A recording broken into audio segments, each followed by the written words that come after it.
All right, so let's go ahead and get into Vikings-Bengals. A dominant win.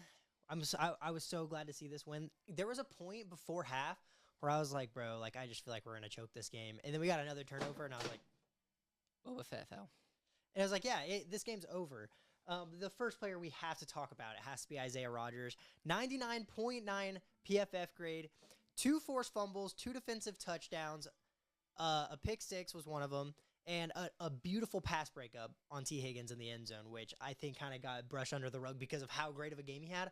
All in the first half of the game. Had one of the best defensive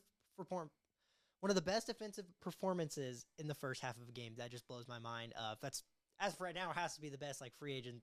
I mean, is that one of the best defensive performances in a game of all time? It has to be. I mean, a 99.9 PFF grade. I don't know if that's been given out ever to a defensive player.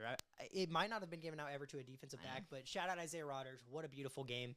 It was great to see Carson Wentz come in. He played pretty good. Opening drive, we played great. He threw 2 passing touchdowns. Like we both predicted, the offense did look a little bit better than it did with J.J. McCarthy, but that's just going to come with somebody who hasn't played in the NFL. And what I said, too, is when your defense is playing like that, at home, in the Minnesota Viking atmosphere, we both been there. That atmosphere, it's the momentum, you know what I'm saying? It's really hard, especially when you're getting up those possessions, not to, get the momentum going. Exactly. You know? Especially the defense, they get all another thing we got to get into is Justin Jefferson is officially the best receiver in the league. We got 1A and 1B going against each other with their backup quarterbacks. Jamar Chase had 5 receptions for 50 yards and a fumble. Let's not forget about that. Jay Jettis goes for 5 and 75. Had a better game. That's all I got to say. And according to fans, at least before this game, Jake Browning was considered a very good backup quarterback. I know. He looked rough these past 2 games. He's played rough. They might need a trade for Kirk or Jameis or something. Trading for Kirk would be really smart. If they want to try to keep competing in this division. But the last player I want to dive into has to be Jordan Mason. Averaged 7.2 yards per carry. This game got 2 touchdowns as a number 1 back. You want to trade him in fantasy? No. Without Aaron Jones. And next week we got Pittsburgh. We'll get more into that later, but they've been terrible against the run this year. I'm excited to see what he's going to do, and we might just have a new best running back in the league. I'm sorry to switch up on Aaron Jones. You're going to switch up on Aaron Jones that not, hard? Not actually, but the bit will always be for Aaron Jones. But, I mean, Jordan Mason, I feel like he's kind of establishing himself as RB1 at the moment, but great dominant win, 48-10. And also, this game, we could have easily dropped 60. Once the second half hit, we were running the ball. We were chewing clock. Our backup quarterback, what's his name? Rosmer. I genuinely don't even know who that guy is. Came in at some point, threw a couple passes, but we could have dropped 60, 70 on the Bengals if we really wanted to. But Bengals will be fine, I think. They're going to need a trade for another quarterback. Jake Browning is just not playing, but our whole entire team played great. TJ Hawkinson got his first touchdown. It was just great to watch some good football, man. I mean, no, that had to perfect feel good. game. That had to feel good.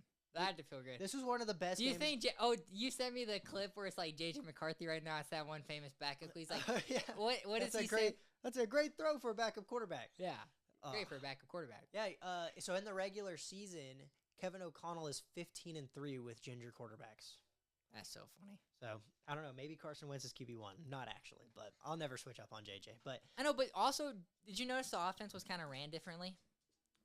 I don't even think it's necessarily being ran differently. I just think JJ is not as he's just not really there yet. But so you don't it feel just like looks better. I feel like I guess Aaron Jones being out made a difference, of course, but they were a lot more Jordan and Mason running on first down and second down focused, which helped a lot. I also think this is just a how many carries did Jordan Mason have? 16.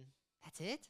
Yeah, but he averaged 7.2 yards per carry, so it looked like a lot more because he had 120 rushing yards. I also think it's easy for our offense to look good when we're playing against a defense like the Bengals. True.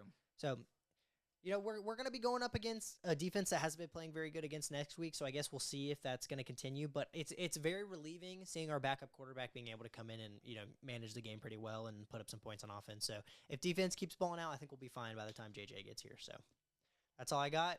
Skull Vikings. We're going to the Super Bowl this year.